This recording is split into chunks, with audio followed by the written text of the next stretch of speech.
Question 1. The risk matrix shows a moderate likelihood of a significant operational disruption impacting Union Pacific Corporation's supply chain reliability and a high likelihood of negative public perception due to environmental concerns. Which of the following approaches best addresses these identified risks in accordance with U.S. federal regulatory frameworks and ethical stakeholder management? Option A. Inform key investors about the potential operational disruption, but withhold detailed information from the general public and regulatory agencies to avoid panic and potential stock price decline. Option B. Focus resources on addressing only the environmental concerns through public relations campaigns, while deferring significant investment in operational risk mitigation until a disruption actually occurs. Option C. Conduct a thorough internal review of the operational disruption risks, develop a detailed mitigation plan, and proactively communicate environmental improvement initiatives and progress to relevant regulatory bodies and the public. Option D. Implement minor operational adjustments to address the environmental concerns and downplay the severity of potential supply chain disruptions in all public communications. The correct answer is C.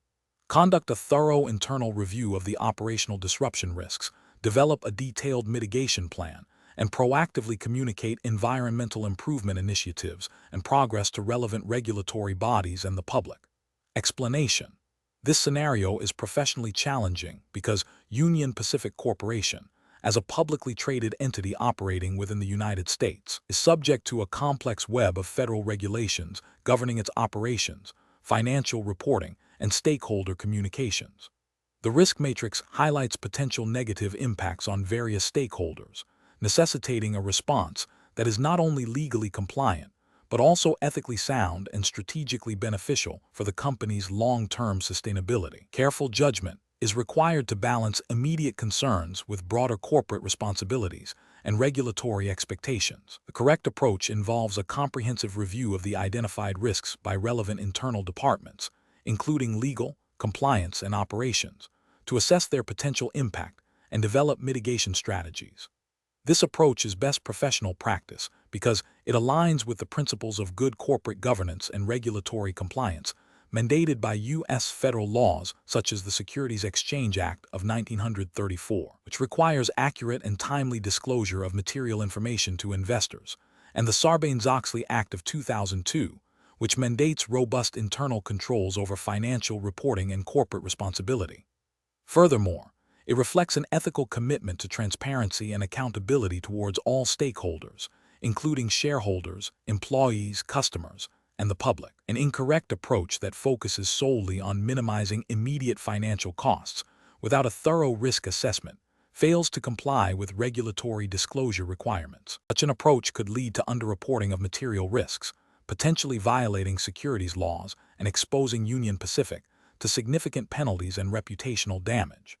Another incorrect approach that involves withholding information from certain stakeholders while selectively disclosing to others is a direct violation of fair disclosure principles and could be construed as insider trading or market manipulation, leading to severe legal repercussions. An approach that prioritizes public relations over substantive risk mitigation might temporarily manage perception, but does not address the underlying issues, leaving Union Pacific vulnerable to future operational failures and regulatory scrutiny.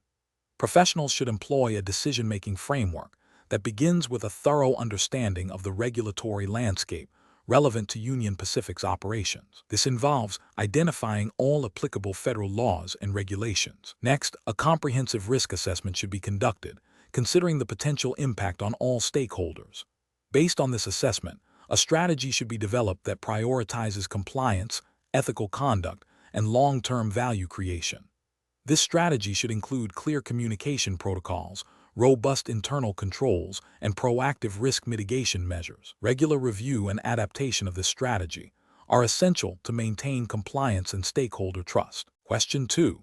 Quality control measures reveal a minor but potentially safety-compromising defect in a rail car scheduled for immediate departure by Union Pacific Corporation.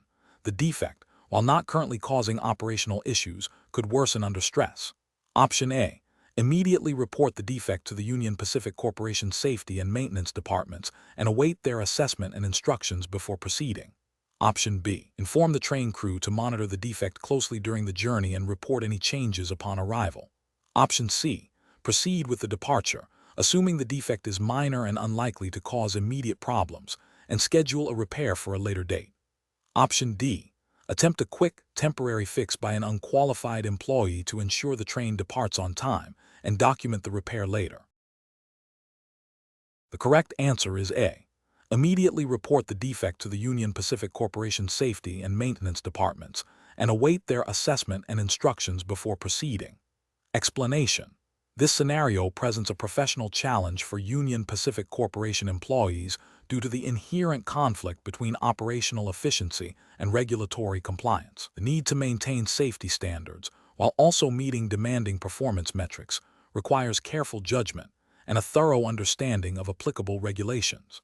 The correct approach involves prioritizing the immediate reporting of the identified defect to the appropriate Union Pacific Corporation Safety and Maintenance Departments, regardless of the perceived impact on operational schedules. This aligns with the Federal Railroad Administration (FRA) regulations, specifically 49 CFR Part 215, Federal Railroad Administration, Title 49, Code of Federal Regulations, Part 215 Rail Passenger Service, which mandates that all defects affecting safety must be reported and addressed before a rail car is placed in service.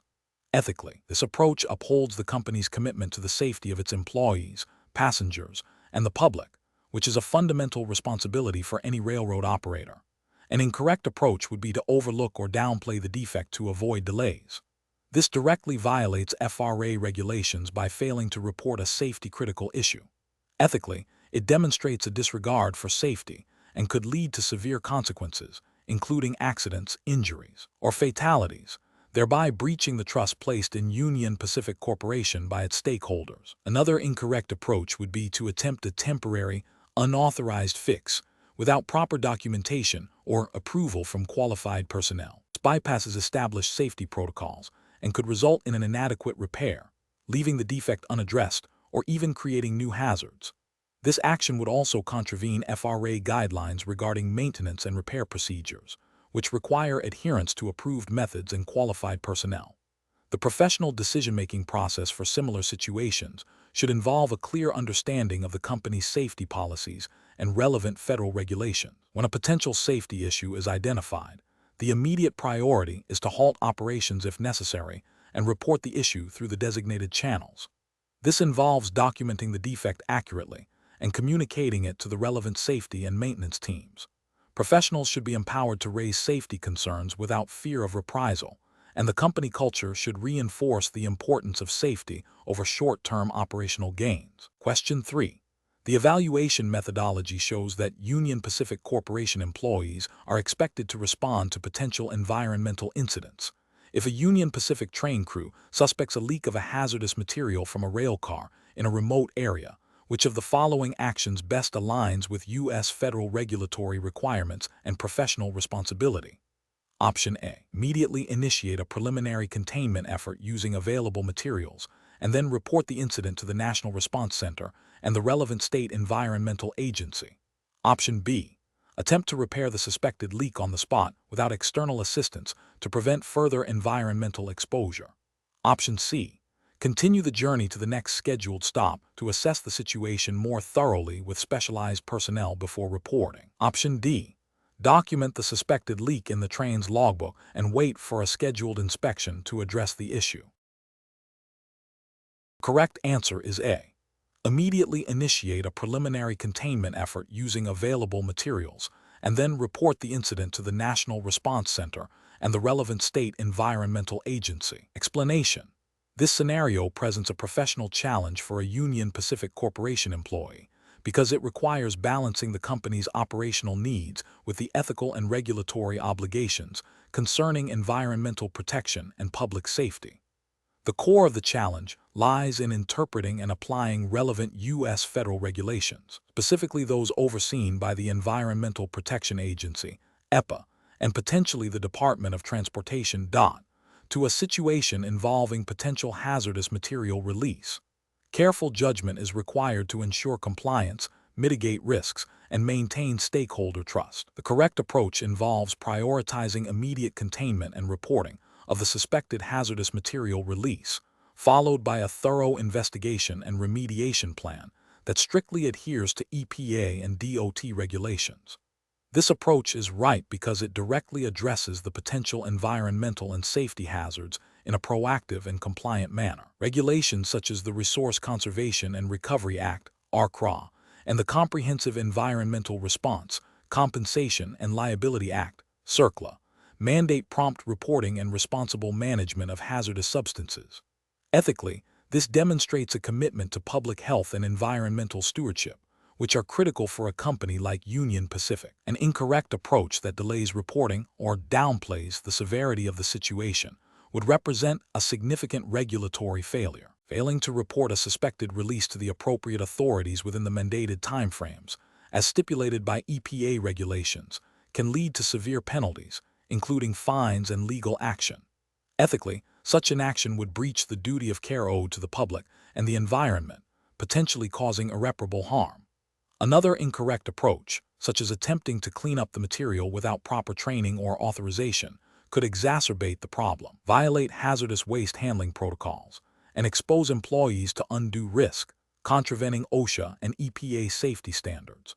The professional decision-making process for similar situations should involve a clear understanding of applicable environmental and safety regulations, a commitment to transparency and timely communication with regulatory bodies, and a systematic approach to risk assessment and mitigation. When faced with a potential environmental incident, an employee should immediately consult internal protocols and relevant regulations, escalate the issue to the appropriate internal stakeholders, e.g., Environmental Compliance Department, and ensure all reporting requirements are met without delay. Question 4. The risk matrix shows a potential for significant environmental impact from a planned track expansion project by Union Pacific Corporation near a protected wetland. Which of the following approaches best aligns with regulatory compliance and ethical corporate responsibility? Option A. Seek to reclassify the wetland area to reduce the scope of environmental protections applicable to the project. Option B. Immediately halt the project and initiate a comprehensive environmental impact assessment in consultation with the relevant environmental protection agencies to develop a mitigation strategy before proceeding. Option C. Inform regulatory agencies of the potential risk, but delay any substantive mitigation planning until after the expansion is complete to avoid project delays. Option D. Proceed with the track expansion as scheduled, assuming the potential impact is minor and can be addressed through standard operational procedures after completion. The correct answer is B. Immediately halt the project and initiate a comprehensive environmental impact assessment in consultation with the relevant environmental protection agencies to develop a mitigation strategy before proceeding. Explanation. This scenario presents a professional challenge for Union Pacific Corporation employees because it requires balancing the company's operational needs with regulatory compliance and ethical considerations regarding environmental impact. The risk matrix highlights potential negative consequences, necessitating a decision that prioritizes long-term sustainability and adherence to environmental laws over immediate cost savings or expediency. Careful judgment is required to identify the approach that best aligns with Union Pacific's commitment to responsible operations and its legal obligations. The correct approach involves proactively engaging with environmental regulators and stakeholders to develop a comprehensive mitigation plan. This demonstrates a commitment to transparency, collaboration, and responsible environmental stewardship, which are often implicitly or explicitly required by environmental regulations and corporate ethical guidelines. By seeking input and working towards a mutually agreeable solution, Union Pacific can minimize potential penalties, maintain a positive public image, and ensure compliance with all applicable laws, such as the Clean Water Act or relevant state environmental protection statutes. This proactive stance is crucial for building trust and ensuring the long-term viability of operations. An incorrect approach that focuses solely on minimizing immediate costs by delaying necessary remediation efforts would be a significant regulatory and ethical failure. This could lead to substantial fines, legal action, and reputational damage. It disregards the principle of environmental responsibility and violates the spirit, if not the letter, of environmental protection laws that mandate timely action to prevent or mitigate pollution. Another incorrect approach, which involves attempting to circumvent regulatory oversight by downplaying the severity of the identified risks, is also professionally unacceptable. This constitutes a misrepresentation of facts to regulatory bodies and a failure to uphold ethical standards. Such actions erode trust and can result in severe penalties when discovered. Finally, an approach that prioritizes operational continuity at the expense of environmental protection, without a clear plan for addressing the identified risks, is flawed. While operational efficiency is important for Union Pacific, it cannot come at the cost of violating environmental laws or engaging in unethical practices. A responsible decision-making process requires integrating environmental considerations into operational planning and risk management from the outset. Professionals at Union Pacific should employ a decision-making framework that begins with a thorough understanding of the identified risks and their potential impact. This should be followed by a comprehensive review of all applicable federal, state, and local environmental regulations. Engaging with legal counsel and environmental experts is essential to interpret these regulations and assess compliance requirements.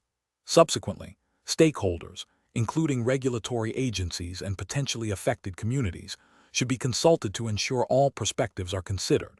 The chosen course of action must demonstrably align with regulatory mandates, ethical principles, and the company's long-term sustainability goals. Question 5. The risk matrix shows a potential for a minor chemical spill from a Union Pacific freight train near a residential area, with moderate environmental impact and low but present risk to public health. The company is considering several immediate response strategies.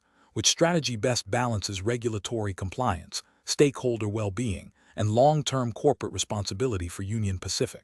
Option A. Immediately initiate containment and cleanup procedures. Notify the relevant U.S. environmental agencies as per CERCLA reporting requirements, and establish a communication channel with the local community to provide updates and address concerns. Option B. Conduct a preliminary internal assessment to determine the exact chemical and quantity, delaying external notification and community outreach until a full understanding of the situation is achieved to avoid unnecessary alarm. Option C. Prioritize informing the local elected officials first, seeking their guidance on how to proceed with notification and community engagement to manage political sensitivities. Option D.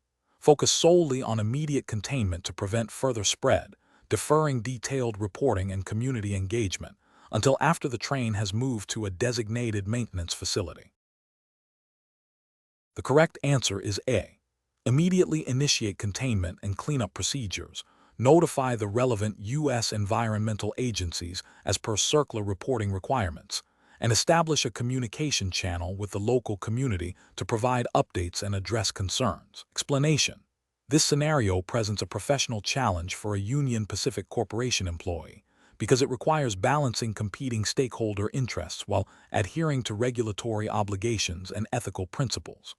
The risk matrix highlights potential negative impacts on various groups, necessitating a decision that minimizes harm and upholds the company's responsibilities. Careful judgment is crucial to ensure that the chosen course of action is not only effective in mitigating risks, but also compliant with relevant U.S. federal regulations governing railroad operations and environmental protection, as well as Union Pacific's internal ethical guidelines. Correct approach involves prioritizing actions that directly address the identified environmental risks and proactively engage with affected communities.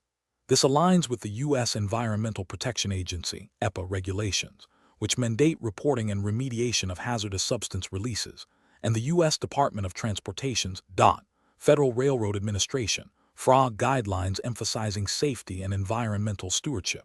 Ethically, this approach demonstrates transparency, accountability, and a commitment to corporate social responsibility, which are vital for maintaining public trust and long-term business sustainability for Union Pacific. An incorrect approach that focuses solely on immediate cost savings without adequately addressing the environmental hazard would fail to meet regulatory requirements. For instance, neglecting to report a spill to the EPA or delaying cleanup efforts could result in significant fines, legal liabilities, and reputational damage, violating the Comprehensive Environmental Response, Compensation and Liability Act CERCLA, and other environmental statutes. Another incorrect approach that involves withholding information from affected communities, even if technically compliant with initial reporting, would be ethically unsound and could lead to distrust and opposition, potentially violating principles of stakeholder engagement and corporate transparency expected by regulatory bodies and the public. A third incorrect approach that prioritizes appeasing a single influential stakeholder group over broader regulatory compliance and community well-being would demonstrate a failure to uphold fiduciary duties and a disregard for the comprehensive risk mitigation required by law and ethical standards. Professionals should employ a decision-making framework that begins with a thorough understanding of the regulatory landscape and the specific risks identified. This involves consulting relevant U.S. federal laws and company policies, assessing the potential impact on all stakeholders, and evaluating the ethical implications of each potential action. The process should then move to identifying and evaluating a range of possible solutions, prioritizing those that offer the most robust risk mitigation, regulatory compliance, and ethical integrity. Finally, the chosen course of action should be implemented with clear communication and ongoing monitoring to ensure effectiveness and continued adherence to all obligations. Question 6.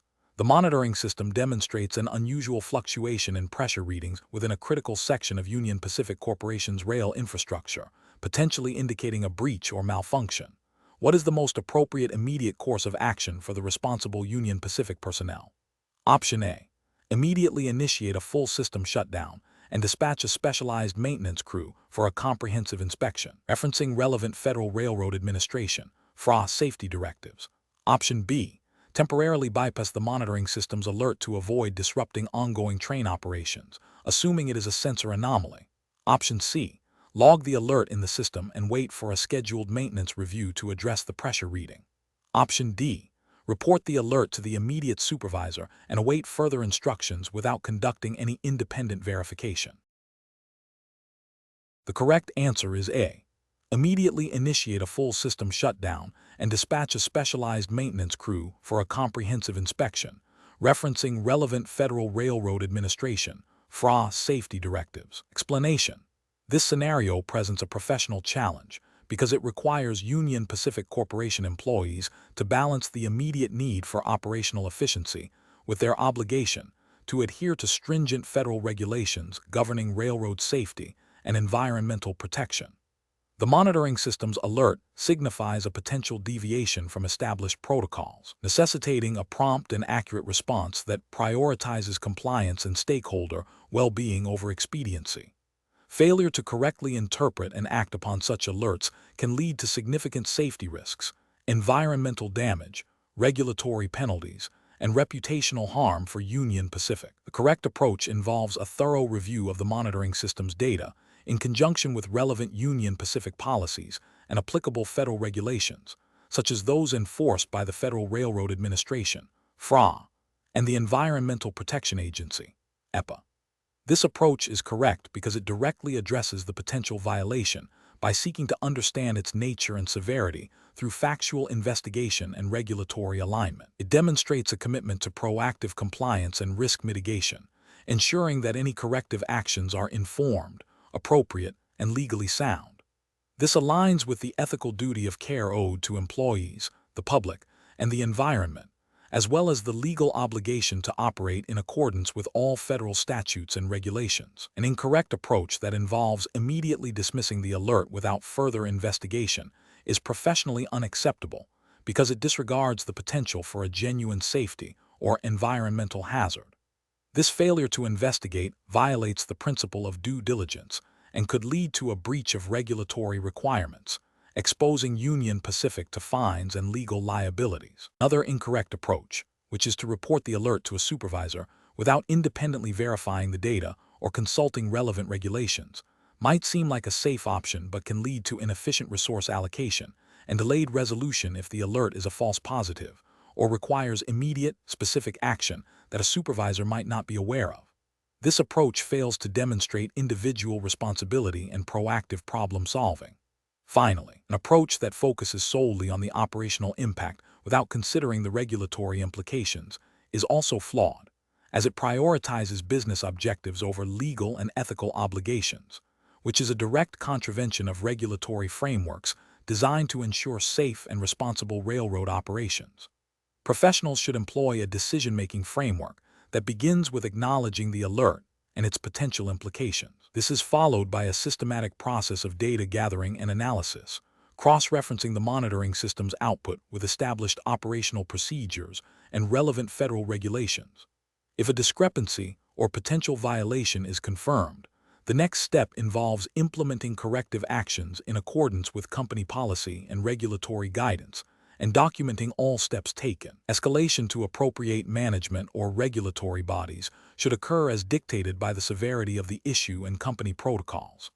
This structured approach ensures that decisions are informed, defensible, and aligned with the highest standards of safety, environmental stewardship, and legal compliance. Question 7. The assessment process reveals that a Union Pacific Corporation employee has learned about a significant, unannounced operational change that could materially impact the company's future earnings. The employee has a close friend who is an active investor in Union Pacific stock. How should the employee proceed regarding this information? Option A. Wait for the information to be officially announced by Union Pacific before considering any actions or discussions. Option B.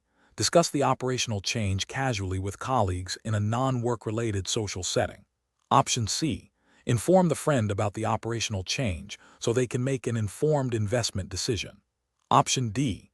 Consult Union Pacific's compliance department to determine the appropriate disclosure protocol for this information. Correct answer is D. Consult Union Pacific's compliance department to determine the appropriate disclosure protocol for this information. Explanation. This scenario presents a professional challenge for a Union Pacific Corporation employee because it requires navigating the ethical and regulatory landscape surrounding the disclosure of potentially material non-public information. The core difficulty lies in balancing the company's obligation to provide accurate and timely information to stakeholders with the prohibition against insider trading.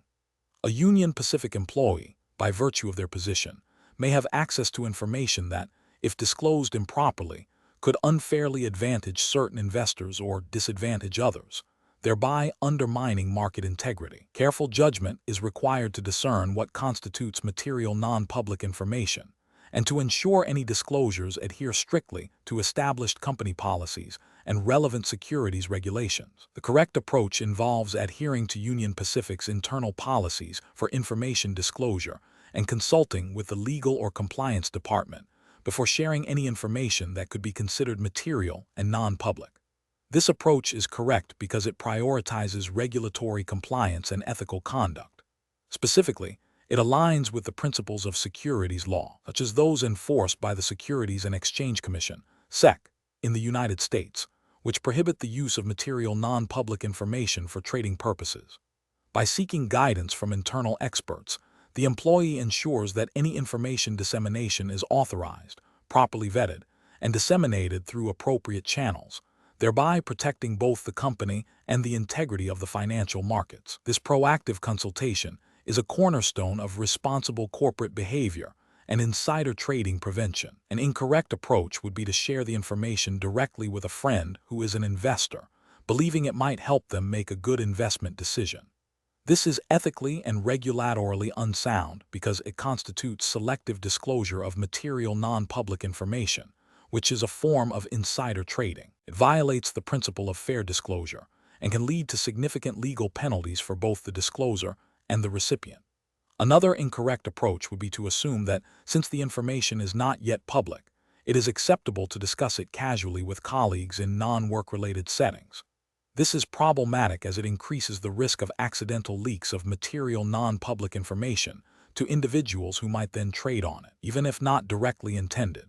A third incorrect approach would be to wait until the information is officially released to the public before considering any actions, without first verifying if the information is indeed material and non-public. While waiting for public release is generally good practice, failing to assess the nature of the information beforehand and consult, if necessary, misses a crucial step in preventing potential misuse. The professional decision-making process for similar situations should involve a clear understanding of what constitutes material non-public information. If an employee encounters information that could reasonably be expected to affect an investor's decision to buy, sell, or hold a security, and that information has not been widely disseminated to the public. They should treat it as potentially material non-public information. The next step is to consult Union Pacific's established policies and procedures for handling such information. This typically involves reporting the information to a designated compliance officer, legal counsel, or a supervisor. This consultation process allows for a formal assessment of the information's materiality and public status, and provides guidance on the appropriate course of action, ensuring compliance with all applicable laws and regulations, and upholding ethical standards. Question 8. The risk matrix shows a potential for a minor chemical spill from a Union Pacific rail car during routine operations near a sensitive wetland area. What is the most appropriate initial action for the responsible Union Pacific employee? Option A. Immediately contact local environmental advocacy groups to inform them of the potential situation. Option B. Conduct a preliminary assessment of the spill's potential impact and report it through Union Pacific's established internal incident reporting system. Option C. Advise the train crew to continue operations as normal, assuming the spill is insignificant. Option D. Publicly announce on social media that a minor spill may have occurred and that Union Pacific is investigating. The correct answer is A. Immediately contact local environmental advocacy groups to inform them of the potential situation. Explanation. This scenario presents a professional challenge for a Union Pacific Corporation employee because it requires balancing the company's operational needs with its legal and ethical obligations concerning environmental protection and stakeholder communication. The risk matrix highlights potential negative impacts, necessitating a proactive and compliant response. Careful judgment is required to ensure that any actions taken align with Union Pacific's commitment to responsible operations and regulatory adherence. The correct approach involves a thorough internal assessment and adherence to established reporting protocols. This aligns with the principles of corporate responsibility and regulatory compliance, ensuring that potential environmental issues are addressed systematically and transparently. Specifically, it requires understanding and applying relevant U.S. federal environmental laws, such as the Clean Water Act or the Resource Conservation and Recovery Act, RCRA, depending on the nature of the potential spill, and following Union Pacific's internal policies for incident reporting and mitigation. This approach prioritizes accurate information gathering and communication through designated channels, which is crucial for effective risk management and regulatory oversight. An incorrect approach would be to downplay the potential severity of the situation or to communicate directly with external parties without proper authorization or a complete understanding of the facts. This could lead to misrepresentation of the situation, premature or inaccurate public statements, and potential violations of reporting requirements under environmental statutes. For instance, failing to report a potential hazardous material release to the Environmental Protection Agency, EPA, or the relevant state environmental agency within mandated timeframes constitutes a regulatory failure. Similarly, bypassing internal reporting structures to communicate with community groups or media before a full assessment is complete can create legal liabilities and damage Union Pacific's reputation, as it circumvents established communication protocols designed to ensure accuracy and compliance.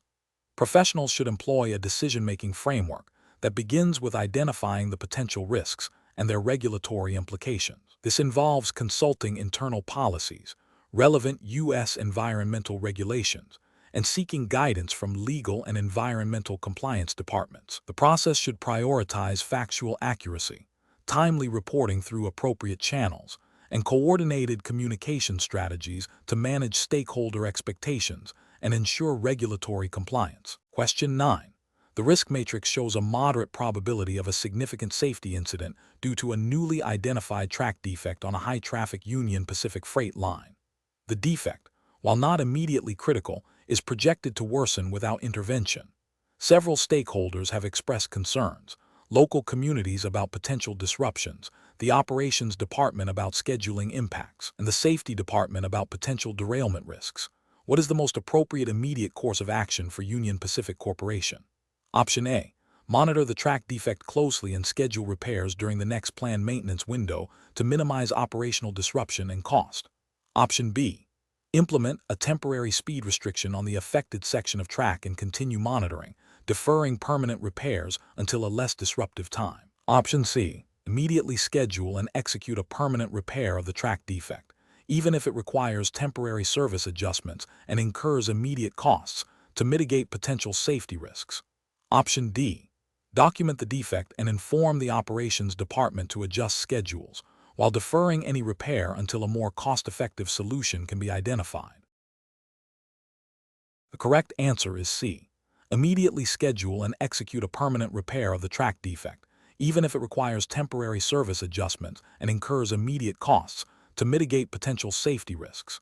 Explanation: this scenario presents a professional challenge for Union Pacific Corporation employees because it requires balancing competing stakeholder interests while adhering to strict regulatory compliance.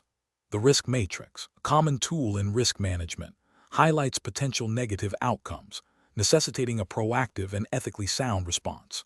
The challenge lies in interpreting the identified risks not just as potential financial losses, but as indicators of potential harm to various stakeholders, including the public, employees, and the environment, all of which are protected by federal regulations governing railroad operations. The correct approach involves prioritizing the safety and well-being of the public and employees, as mandated by federal law and Union Pacific's own safety protocols. This approach recognizes that regulatory compliance is not merely a legal obligation but an ethical imperative. Specifically, the Federal Railroad Administration (FRA) regulations, such as those concerning track maintenance and operational safety, are designed to prevent accidents that could endanger lives and property. By immediately addressing the identified track defect, Union Pacific demonstrates a commitment to its duty of care and upholds its responsibility to operate safely, thereby mitigating the risk of derailment and its severe consequences. This proactive stance aligns with the principles of responsible corporate citizenship and regulatory adherence. An incorrect approach would be to downplay the severity of the track defect due to immediate cost concerns or operational pressures. For instance, delaying repairs to avoid service disruptions or to await a more convenient maintenance window would be a significant regulatory and ethical failure. Such a decision would violate the spirit and letter of FRA regulations designed to ensure the integrity of rail infrastructure. Furthermore, it would disregard the potential for catastrophic failure, which could lead to severe injuries or fatalities, and substantial environmental damage, all of which carry significant legal and reputational repercussions for Union Pacific. Another incorrect approach would be to implement only superficial or temporary fixes without a comprehensive plan for permanent repair. This would be a violation of good engineering practices and could be seen as an attempt to circumvent regulatory oversight, potentially leading to recurring issues and increased risk. Professionals at Union Pacific should employ a decision-making framework that begins with a thorough understanding of the identified risks and their potential impact on all stakeholders. This framework should then involve consulting relevant federal regulations, e.g., FRA guidelines, and internal company policies to determine the appropriate course of action. When faced with a safety-critical issue like a track defect, the default decision should always be to prioritize safety and compliance, even if it incurs short-term costs or operational inconvenience. A robust risk management process includes clear escalation procedures for reporting and addressing such issues, ensuring that decisions are made at the appropriate level, with full awareness of the potential consequences. Question 10. Governance review demonstrates a need for Union Pacific Corporation to enhance its internal processes for evaluating and disclosing potential material events to the public. Which of the following approaches best aligns with U.S. federal securities regulations and best practices for corporate governance in managing such disclosures?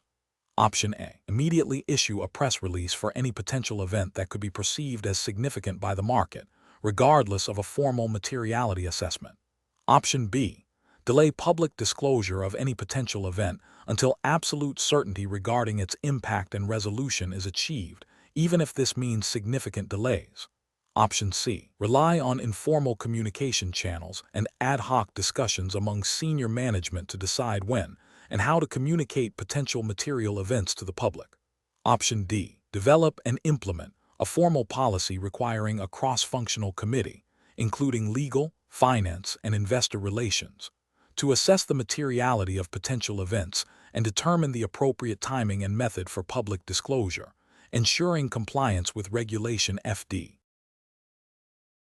The correct answer is D. Develop and implement a formal policy requiring a cross-functional committee, including legal, finance, and investor relations, to assess the materiality of potential events and determine the appropriate timing and method for public disclosure, ensuring compliance with Regulation FD. Explanation. This scenario presents a professional challenge because Union Pacific Corporation, as a publicly traded entity operating within the United States, is subject to stringent federal regulations governing corporate governance and financial reporting, particularly those enforced by the Securities and Exchange Commission, SEC, and stock exchanges. The challenge lies in balancing the need for timely and transparent communication with stakeholders regarding potential material events against the risk of premature disclosure that could negatively impact the company's competitive position or market stability. A governance review highlighting a need for improved internal controls over the disclosure process necessitates a proactive and compliant response. The correct approach involves establishing a clear, documented policy and procedure for assessing the materiality of potential events and the timing of their disclosure. This policy should align with SEC guidance, such as that found in Regulation FD, Fair Disclosure, which aims to prevent selective disclosure of material non-public information. By implementing a robust internal review process involving legal, finance, and investor relations departments, Union Pacific can ensure that disclosures are accurate, complete, and made in a manner that provides broad public dissemination, thereby upholding its fiduciary duties to all shareholders and complying with regulatory mandates. This systematic approach mitigates the risk of inadvertent violations and fosters stakeholder trust. An incorrect approach that focuses solely on immediate public announcement without a formal materiality assessment risks premature disclosure of unconfirmed or non-material information. This could lead to market volatility, investor confusion, and potential scrutiny from regulators for disseminating unsubstantiated news. Another incorrect approach, which involves delaying disclosure indefinitely until absolute certainty is achieved, could violate disclosure obligations if the event is indeed material and the delay is unreasonable, potentially leading to accusations of market manipulation or failure to inform investors of significant risks or opportunities. Finally, an approach that relies on informal communication channels for material information bypasses established governance protocols and regulatory requirements for broad public dissemination, creating significant compliance risks and undermining the integrity of the company's disclosures. Professionals should adopt a decision-making framework that prioritizes regulatory compliance and ethical conduct. This involves understanding the specific disclosure obligations under U.S. securities laws, particularly Regulation FD. When faced with a potential material event, the process should involve 1. A thorough assessment of materiality by a designated team, considering the potential impact on the company's financial condition or stock price. 2. Consultation with legal counsel to ensure compliance with disclosure timing and method requirements. And 3. A structured communication plan for broad public dissemination once materiality is confirmed. This systematic, documented, and compliant process ensures that Union Pacific meets its obligations to stakeholders and regulators. Question 11. Operational review demonstrates that a critical component on a Union Pacific freight train shows signs of wear that, while not immediately catastrophic, could potentially compromise safety during extended transit. The train is currently on a tight schedule to meet a crucial delivery deadline. What is the most appropriate course of action for the Union Pacific employee responsible for overseeing this train's departure? Option A. Inform the immediate supervisor of the potential issue, but proceed with the departure as scheduled, assuming the supervisor will make the final decision regarding the risk assessment. Option B. Immediately halt the train's departure and report the identified wear to the appropriate Union Pacific maintenance and safety departments, initiating a thorough inspection and necessary repairs before allowing the train to proceed. Option C. Attempt a temporary, on-site fix for the component using available materials to ensure the train can meet its deadline, deferring a full inspection until after the delivery. Option D. Proceed with the train's departure, but instruct the crew to monitor the component closely and report any further degradation during transit, with the intention of addressing it at the next scheduled maintenance stop. The correct answer is B. Immediately halt the train's departure and report the identified wear to the appropriate Union Pacific maintenance and safety departments, initiating a thorough inspection and necessary repairs before allowing the train to proceed. Explanation: this scenario presents a professional challenge for Union Pacific Corporation employees due to the inherent conflict between operational efficiency and the strict adherence to safety regulations. The need to maintain service schedules while ensuring all safety protocols are followed requires careful judgment and a commitment to prioritizing safety above all else, even under pressure. The correct approach involves a proactive and transparent communication strategy. This means immediately reporting the identified safety concern to the appropriate Union Pacific management and regulatory bodies, even if it causes a delay. This aligns with the core principles of railroad safety regulations, such as those enforced by the Federal Railroad Administration, FRA, in the United States. These regulations mandate that all employees have a responsibility to report safety hazards and that operations must cease if a condition poses an immediate threat to safety. Prioritizing regulatory compliance and employee/public safety over short-term operational expediency is a fundamental ethical and legal obligation for Union Pacific. An incorrect approach would be to proceed with the operation while attempting to fix the issue on the fly, or to downplay the severity of the identified problem. This directly violates the spirit and letter of railroad safety regulations, which are designed to prevent accidents and ensure the integrity of the rail infrastructure. Such actions could lead to severe consequences, including accidents, injuries, fatalities, significant fines, and damage to Union Pacific's reputation. Another incorrect approach would be to delay reporting the issue in hopes that it might resolve itself or that management might overlook it. This demonstrates a lack of integrity and a disregard for the safety culture that Union Pacific is expected to uphold, potentially leading to a cascade of regulatory violations and ethical breaches. Professionals in this situation should employ a decision-making framework that prioritizes safety and regulatory compliance. This involves 1. Recognizing and accurately assessing the safety concern. 2. Understanding the relevant Union Pacific policies and applicable federal regulations, e.g., FRA rules. 3. Communicating the issue clearly and promptly to the designated authorities within Union Pacific. 4. Cooperating fully with any investigation or remediation efforts. 5. Never compromising safety for operational convenience. Question 12. Stakeholder feedback indicates a potential discrepancy in the accounting records for a significant capital expenditure project at Union Pacific Corporation. While the project is progressing, the recorded expenses appear to be misaligned with the physical progress and vendor invoices. What is the most appropriate course of action for an employee who identifies this issue? Option A. Document the discrepancy. Report it to the immediate supervisor and the accounting department for investigation and await further guidance. Option B. Continue to monitor the project without reporting the discrepancy until the project is fully completed and final costs are known. Option C. Immediately adjust the accounting records to reflect the perceived correct amounts based on personal assessment of project progress and invoices. Option D. Discuss the discrepancy informally with colleagues in other departments to gauge their opinions before taking any formal action. The correct answer is C. Immediately adjust the accounting records to reflect the perceived correct amounts based on personal assessment of project progress and invoices. Explanation: this scenario presents a professional challenge for Union Pacific Corporation employees due to the inherent tension between operational efficiency and the ethical and regulatory obligations to maintain accurate and transparent financial reporting. The need to balance these competing demands requires careful judgment, adherence to established accounting principles, and a strong understanding of relevant regulations.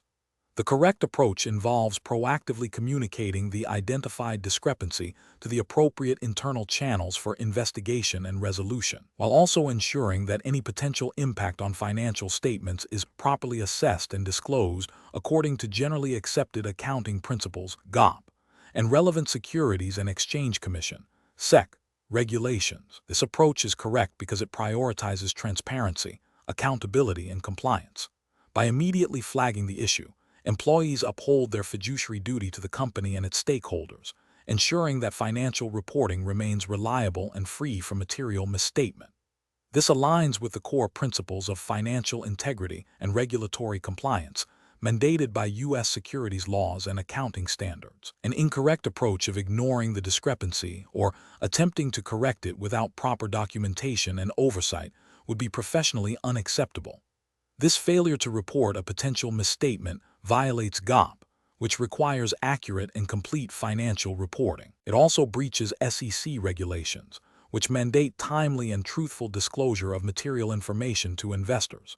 Such an action could lead to significant legal and financial repercussions for Union Pacific Corporation, including fines, sanctions, and reputational damage. Furthermore, it undermines the trust placed in financial professionals to act with integrity. Another incorrect approach of immediately making an adjustment without a thorough investigation or consultation with accounting and legal departments is also problematic.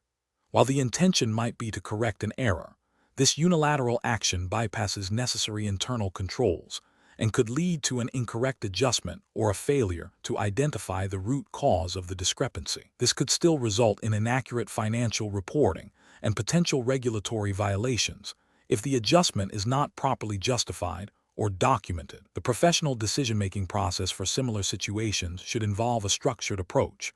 First, identify and document the discrepancy. Second, consult internal policies and procedures for reporting such issues. Third, escalate the matter to the appropriate supervisor or department, e.g., accounting, internal audit, legal. Fourth, cooperate fully with any investigation and ensure that any corrective actions are taken in accordance with GAAP and regulatory requirements. Finally, maintain clear and thorough documentation throughout the process. Question 13. Upon reviewing a potential new vendor for critical track maintenance services for Union Pacific Corporation, an employee discovers that the owner of the vendor company is a close personal friend with whom they have a long-standing financial investment in a separate, unrelated venture. The employee is responsible for evaluating vendor proposals and making recommendations for contract awards. What is the most appropriate course of action for the employee to take? Option A. Discreetly inform the vendor of the potential conflict and suggest they withdraw their proposal to avoid complications for both parties. Option B. Proceed with the evaluation, ensuring that the vendor's proposal is thoroughly scrutinized to prevent any undue advantage, and make a recommendation based solely on the merits of the proposal. Option C. Continue with the evaluation, but make a recommendation that favors a different, less qualified vendor to avoid any appearance of favorability towards the friend's company. Option D. Immediately disclose the personal and financial relationship to their supervisor and the company's ethics department, and recuse themselves from all aspects of the vendor evaluation and selection process. Correct answer is D.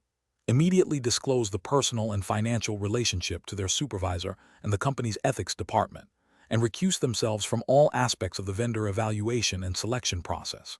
Explanation.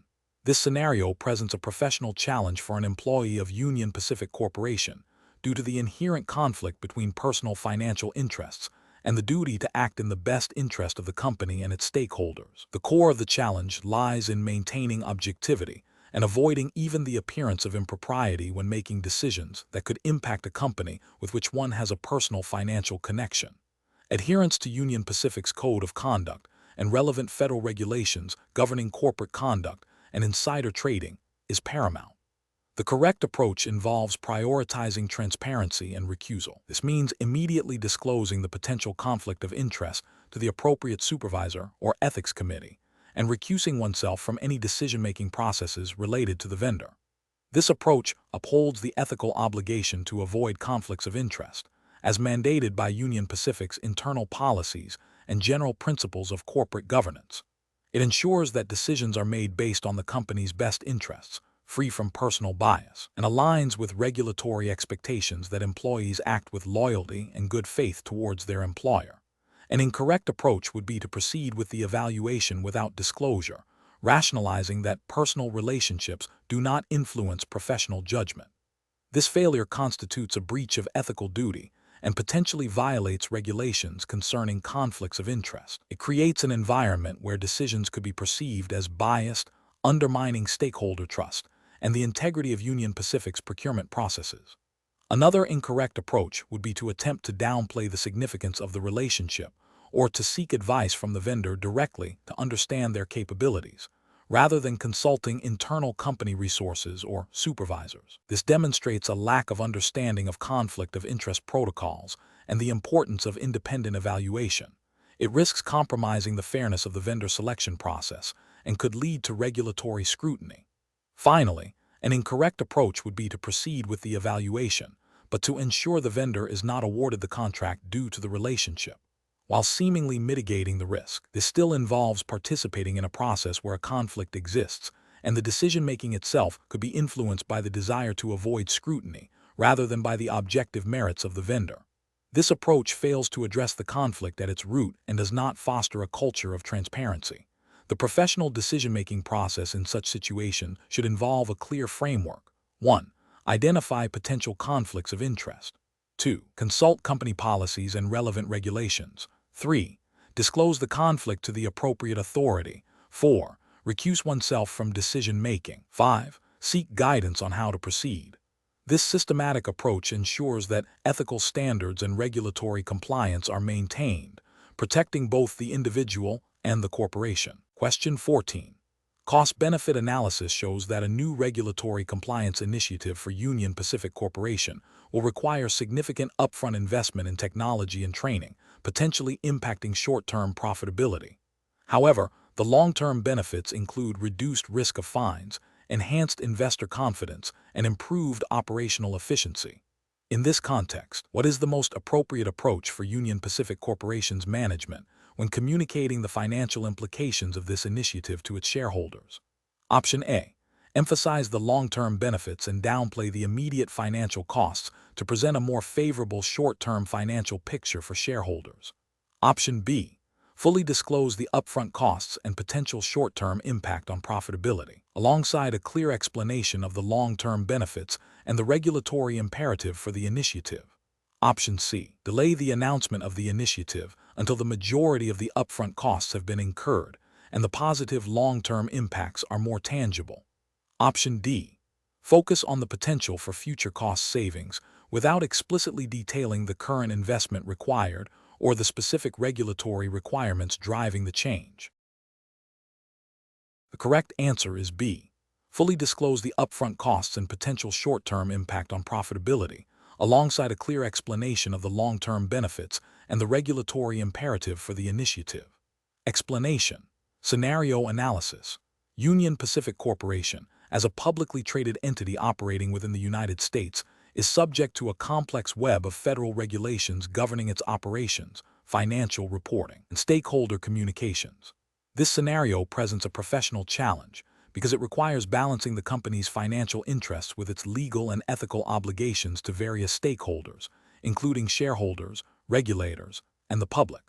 The pressure to present a favorable financial outlook, while also adhering to strict disclosure requirements, necessitates careful judgment to avoid misrepresentation or omission of material information. The potential for significant financial penalties, reputational damage, and legal repercussions underscores the critical importance of accurate and compliant financial reporting. Correct approach analysis. The correct approach involves prioritizing full and transparent disclosure of all material information, even if it negatively impacts short-term financial projections. This aligns with the fundamental principles of U.S. securities law, particularly the Securities Act of 1933 and the Securities Exchange Act of 1934, which mandate that all information material to an investor's decision be disclosed. Specifically, Regulation SK and Regulation SX provide detailed requirements for financial reporting and disclosure. Ethically, this approach upholds the principle of honesty and integrity, fostering trust among investors and maintaining the company's credibility. It ensures that stakeholders have a complete and accurate picture to make informed decisions, thereby preventing potential insider trading or market manipulation. Incorrect approaches analysis, focusing solely on presenting a positive financial outlook by selectively highlighting favorable data while downplaying or omitting negative trends, represents a significant regulatory and ethical failure. This approach risks violating anti-fraud provisions of securities laws, such as Section 10(b) of the Securities Exchange Act of 1934 and Rule 10b-5, which prohibit deceptive or manipulative practices in connection with the purchase or sale of securities. Such selective disclosure can be construed as misleading investors. Another incorrect approach is to delay the release of negative financial information until it can be framed in a more favorable context, perhaps by linking it to future positive developments that are not yet certain. This can be considered a form of market manipulation or an attempt to artificially influence stock prices, which is strictly prohibited. It also violates the principle of timely disclosure, a cornerstone of fair and efficient markets. Finally, relying on vague or overly optimistic forward-looking statements without a reasonable basis, while omitting specific details about current challenges, is also problematic. While forward-looking statements are permitted, they must be accompanied by appropriate cautionary language and a reasonable basis in fact. Omitting material adverse information undermines the credibility of any positive projections and can lead to accusations of misleading the market. Professional reasoning. Professionals at Union Pacific Corporation should adopt a decision-making framework that prioritizes regulatory compliance and ethical conduct above short-term financial gains. This involves a thorough understanding of all applicable U.S. federal securities laws and regulations, including those related to financial reporting and disclosure. When faced with conflicting pressures, the framework should emphasize 1.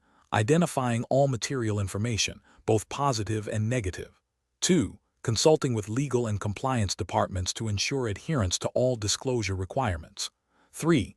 Prioritizing transparency and accuracy in all communications with stakeholders. 4. Documenting the decision-making process to demonstrate due diligence. This proactive and compliant approach safeguards the company from legal and reputational risks and fosters long-term stakeholder trust. Question 15.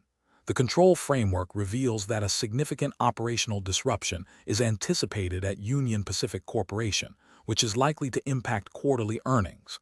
As an employee with knowledge of this impending issue, what is the most appropriate course of action regarding discussions about this disruption with individuals outside of the company? Option A. Assume the information is not material enough to warrant strict confidentiality and casually mention the operational issue to a family member during a social gathering. Option B. Inform a close friend who is an active investor, explaining the situation so they can make informed investment decisions before the public announcement. Option C. Discuss the potential severity of the disruption and its likely effect on Union Pacific's stock price with a former colleague who now works for a competitor under the guise of professional networking. Option D. Refrain from discussing the anticipated operational disruption and its potential financial impact with any external parties until official company disclosure has been made through authorized channels. The correct answer is D. Refrain from discussing the anticipated operational disruption and its potential financial impact with any external parties until official company disclosure has been made through authorized channels. Explanation. This scenario presents a professional challenge for a Union Pacific Corporation employee because it requires navigating the ethical and regulatory landscape surrounding the disclosure of potentially material non-public information. The core difficulty lies in balancing the company's obligation to provide accurate and timely information to the public with the prohibition against insider trading. A Union Pacific employee, by virtue of their position, may have access to information that, if disclosed prematurely or inappropriately, could unfairly advantage certain market participants. Careful judgment is required to discern what constitutes material information and the appropriate channels for its dissemination. The correct approach involves adhering strictly to Union Pacific's internal policies and relevant securities regulations, such as those promulgated by the Securities and Exchange Commission, SEC, in the United States. This means refraining from discussing any potential operational disruptions or financial impacts with external parties, including friends or family who might trade on such information, until the information has been officially released through appropriate channels. This approach upholds the principles of fair disclosure and market integrity, preventing the misuse of privileged information. Specifically, it aligns with SEC Rule 10b-5, which prohibits fraud and manipulation in connection with the purchase or sale of securities, and the broader ethical duty of loyalty and confidentiality owed to the employer and the investing public. An incorrect approach would be to share the information with a friend, even with the intention of seeking advice or simply discussing work. This action directly violates the duty of confidentiality and could lead to insider trading, a serious regulatory and ethical breach. It exposes both the employee and potentially the friend to legal repercussions, including fines and imprisonment, and damages Union Pacific's reputation. Another incorrect approach would be to speculate about the potential impact of the disruption on the stock price with colleagues who are not authorized to receive such information. This, too, constitutes a breach of confidentiality and could inadvertently lead to leaks. Finally, assuming the information is not material and therefore can be discussed casually is a dangerous misjudgment. Materiality is determined by whether a reasonable investor would consider the information important in making an investment decision, and operational disruptions can certainly meet this threshold. The professional decision-making process for similar situations should involve a clear understanding of company policies on information disclosure and insider trading. When in doubt about the materiality of information or the appropriateness of its disclosure, an employee should err on the side of caution and consult with their supervisor or the company's legal or compliance department. This proactive approach ensures that all actions are compliant with regulations and ethical standards, safeguarding both the individual and the corporation. Question 16. Examination of the data shows that a significant supplier to Union Pacific Corporation has requested preferential treatment in the form of expedited payment processing for an upcoming invoice, citing a temporary cash flow issue. This request, if granted, would bypass the standard payment schedule and could be perceived as favoring this supplier over others who adhere to the established terms. Option A. Grant the expedited payment to the supplier to maintain a good relationship, with the understanding that this is a one-time exception. Option B.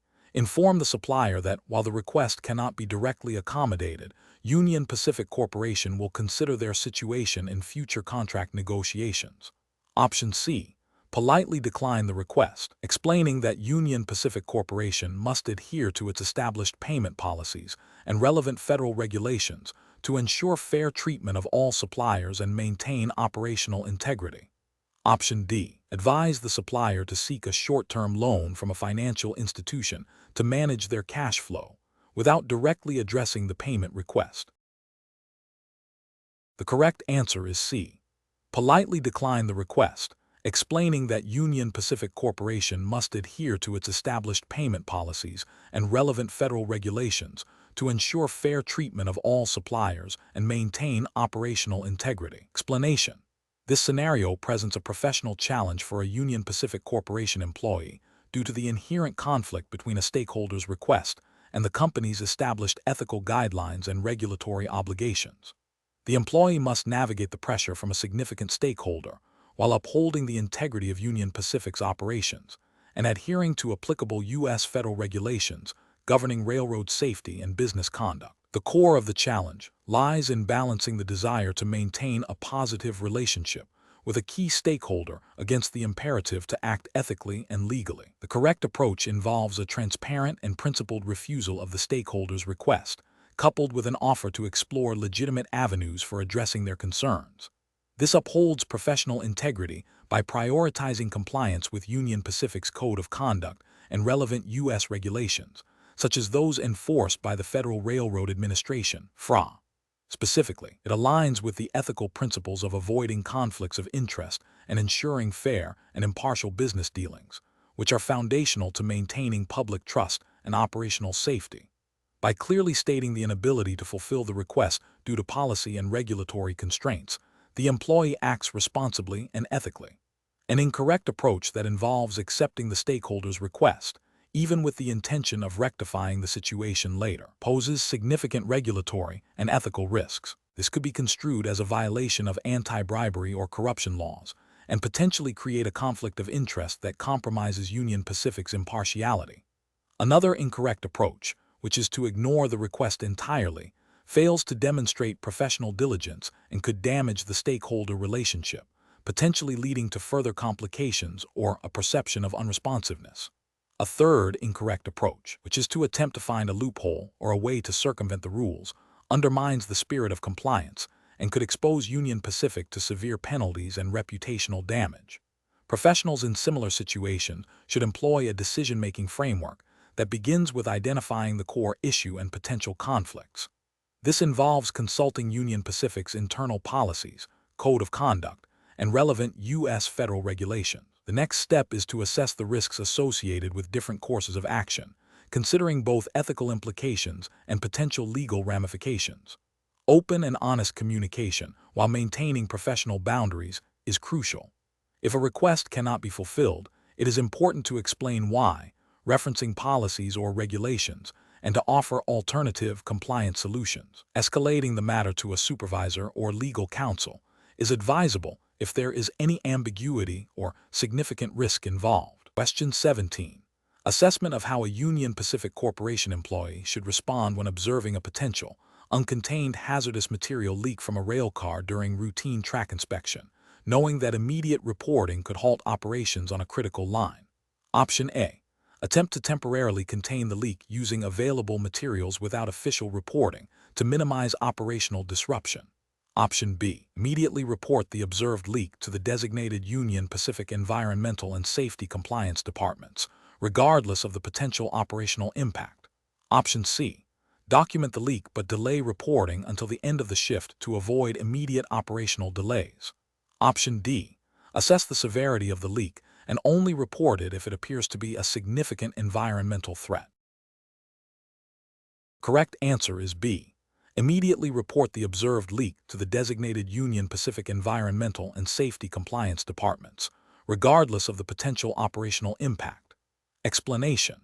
This scenario presents a professional challenge for a Union Pacific Corporation employee because it requires balancing the company's operational needs with the ethical and regulatory obligations concerning environmental protection and public safety. The employee must navigate potential conflicts between immediate business pressures and long-term sustainability and compliance. Careful judgment is required to ensure that decisions align with Union Pacific's commitment to responsible operations and adhere to all applicable U.S. federal and state environmental regulations. The correct approach involves proactively identifying and reporting potential environmental hazards, even when they might cause operational delays or incur costs. This aligns with the principles of corporate social responsibility and regulatory compliance mandated by agencies like the Environmental Protection Agency (EPA) and relevant state environmental departments.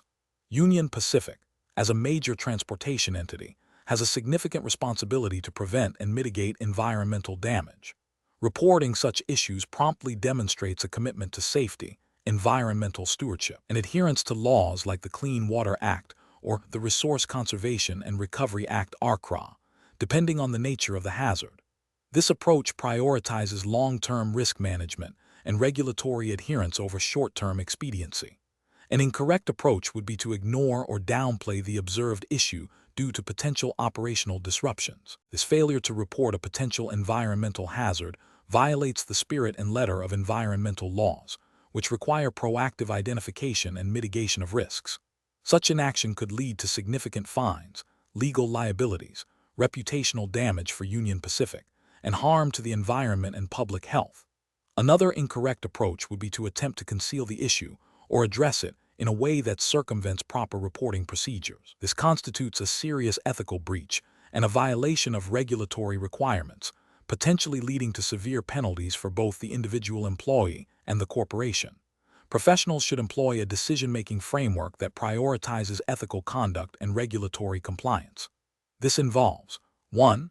Recognizing and understanding potential risks, especially those with environmental or safety implications. 2. Consulting relevant company policies and procedures, as well as applicable regulations. 3. Reporting any observed issues through the designated channels, even if it presents an inconvenience or potential delay. 4. Seeking guidance from supervisors or compliance officers when unsure about the appropriate course of action. This systematic approach ensures that decisions are informed, responsible, and legally sound. Question 18. Which approach would be most appropriate for a Union Pacific Corporation employee to take when considering a change in train scheduling that could significantly increase nighttime noise levels in a residential area adjacent to the rail line? Option A. Proactively engage with the affected community to discuss the proposed schedule changes, explain the operational necessity, and explore potential mitigation strategies to minimize noise disruption. Option B. Focus solely on the internal operational benefits of the new schedule, assuming that community concerns are secondary to business objectives. Option C. Delay informing the community about the schedule change until after it has been implemented to avoid unnecessary concern. Option D. Implement the new schedule immediately to achieve operational efficiencies and address any community complaints as they arise. The correct answer is A. Proactively engage with the affected community to discuss the proposed schedule changes, explain the operational necessity, and explore potential mitigation strategies to minimize noise disruption. Explanation. This scenario presents a professional challenge for a Union Pacific Corporation employee because it requires balancing the company's operational needs with the potential impact on a community that relies on the railroad. The employee must consider not only immediate efficiency, but also long-term stakeholder relationships and regulatory compliance. Careful judgment is required to navigate the competing interests of operational expediency and community well-being, ensuring that decisions are both legally sound and ethically responsible. The correct approach involves proactively engaging with the affected community to understand their concerns and collaboratively developing solutions. This demonstrates a commitment to corporate social responsibility and adherence to principles of good corporate citizenship, which are often implicitly or explicitly encouraged by regulatory bodies overseeing large infrastructure companies like Union Pacific. By seeking input and offering mitigation strategies, the employee acts in a manner consistent with fostering trust and maintaining a positive relationship with stakeholders, which can prevent future conflicts and regulatory scrutiny. This aligns with a stakeholder-centric perspective that recognizes the interconnectedness of business operations and community welfare. An incorrect approach that prioritizes immediate cost savings without considering community impact would fail to acknowledge the broader responsibilities of Union Pacific. This could lead to regulatory violations if noise ordinances or environmental impact assessments are disregarded, and it would certainly damage the company's reputation and goodwill within the community. Such an approach neglects the ethical imperative to minimize harm to those affected by the company's operations. Another incorrect approach that involves delaying communication until a problem arises is reactive and unprofessional. This can be perceived as a lack of transparency and can escalate community frustration, potentially leading to formal complaints or legal action. It fails to uphold the principle of open communication and proactive problem solving, which are crucial for maintaining a healthy corporate-community relationship and avoiding regulatory intervention. A third incorrect approach that focuses solely on internal operational efficiency without external consultation ignores the significant external dependencies and impacts of Union Pacific's activities. While efficiency is important, it cannot come at the expense of community relations or regulatory compliance. This narrow focus risks creating unforeseen problems and alienating key stakeholders, ultimately undermining long-term operational sustainability.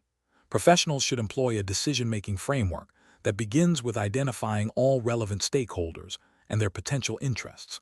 This is followed by an assessment of the potential impacts of proposed actions on each stakeholder group, considering both direct and indirect consequences. The next step involves evaluating these impacts against applicable regulations, ethical guidelines, and company policies. Finally, professionals should seek to develop solutions that are not only operationally sound, but also socially responsible and legally compliant, often involving open communication and collaboration with affected parties. Question 19. Implementation of a new company-wide policy at Union Pacific Corporation emphasizes the responsible use of company time and resources. An employee, while on duty and in uniform at a Union Pacific facility, uses their personal mobile device to conduct a brief online personal banking transaction during a lull in their operational duties. Which of the following approaches best reflects adherence to Union Pacific's ethical and regulatory obligations? Option A. Assume that brief personal activities conducted during downtime are acceptable as long as they are not overtly disruptive or illegal. Option B. Follow the common practice observed among colleagues who occasionally use company time for minor personal errands. Option C. Engage in brief personal activities on company time if they do not directly interfere with immediate operational tasks or safety protocols. Option D. Strictly refrain from any personal activities on company time or using company resources, even if brief and seemingly inconsequential, and prioritize official duties at all times. Correct answer is D. Strictly refrain from any personal activities on company time or using company resources, even if brief and seemingly inconsequential, and prioritize official duties at all times. Explanation: this scenario presents a professional challenge for Union Pacific Corporation employees regarding the ethical and regulatory implications of using company resources for personal gain, even indirectly. The core issue is maintaining the integrity of company operations and adhering to established policies and federal regulations governing railroad operations and employee conduct.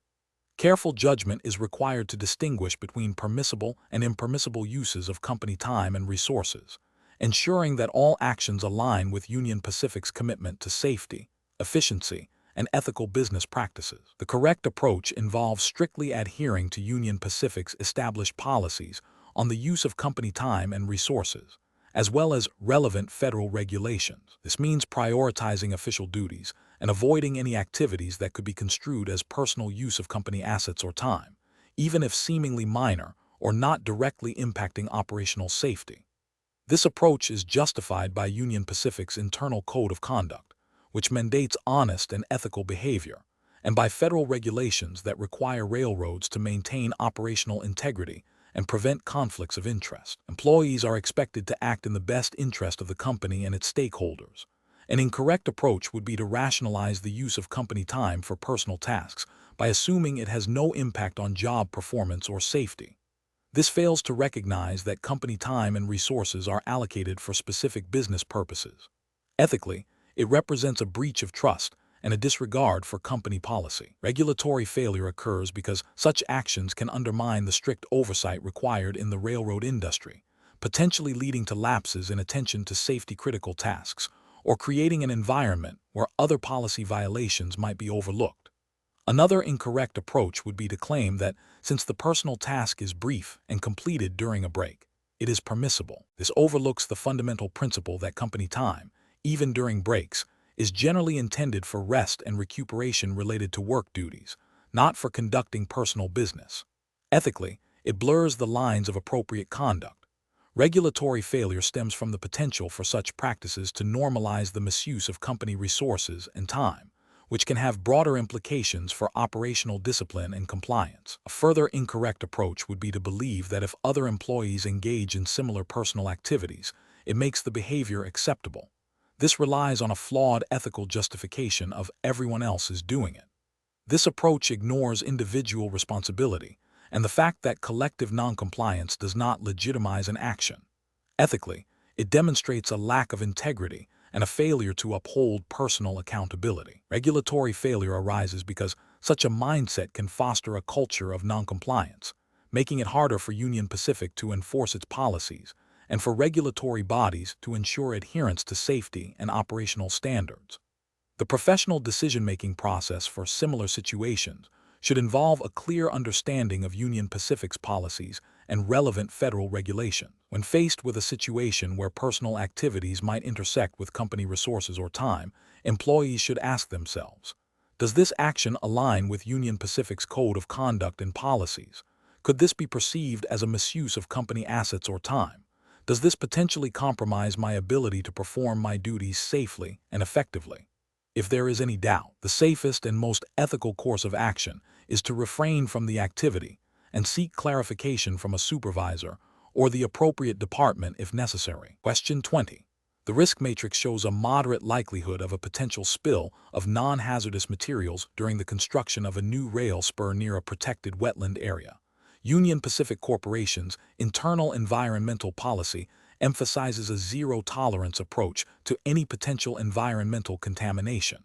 What is the most appropriate immediate course of action for the project manager? Option A. Halt construction of the rail spur until a comprehensive environmental impact assessment and mitigation plan are developed and approved by the relevant environmental authorities and Union Pacific Corporation's Environmental Compliance Department. Option B.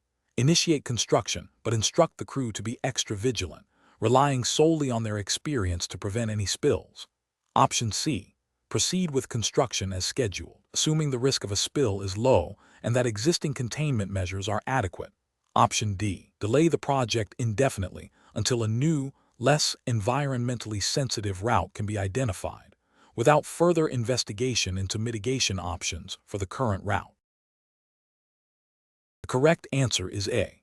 Halt construction of the rail spur until a comprehensive environmental impact assessment and mitigation plan are developed and approved by the relevant environmental authorities and Union Pacific Corporation's Environmental Compliance Department. Explanation: this scenario presents a professional challenge for a Union Pacific Corporation employee because it requires balancing the company's operational needs with the potential environmental impact and regulatory compliance. The risk matrix highlights a potential conflict between efficiency and environmental stewardship, demanding a decision that upholds both legal obligations and ethical responsibilities. Careful judgment is required to navigate the complexities of environmental regulations and internal company policies.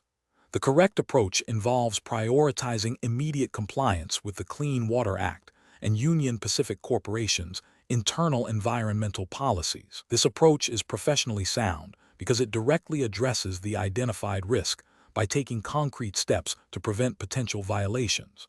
Adhering to the Clean Water Act is a non-negotiable legal requirement, and Union Pacific Corporation's commitment to environmental protection, as likely outlined in its policies, necessitates proactive measures. This demonstrates a commitment to responsible corporate citizenship and mitigates legal and reputational risks.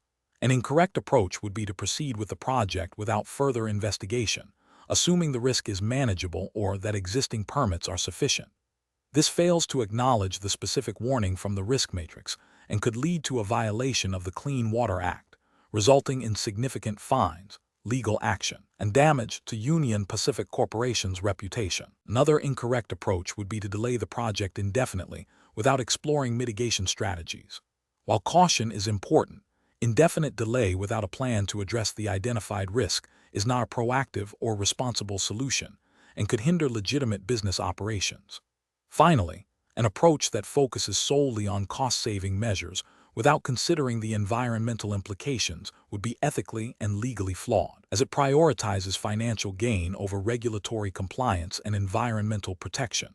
Professionals should employ a decision-making framework that begins with identifying and understanding the risks presented by tools like a risk matrix.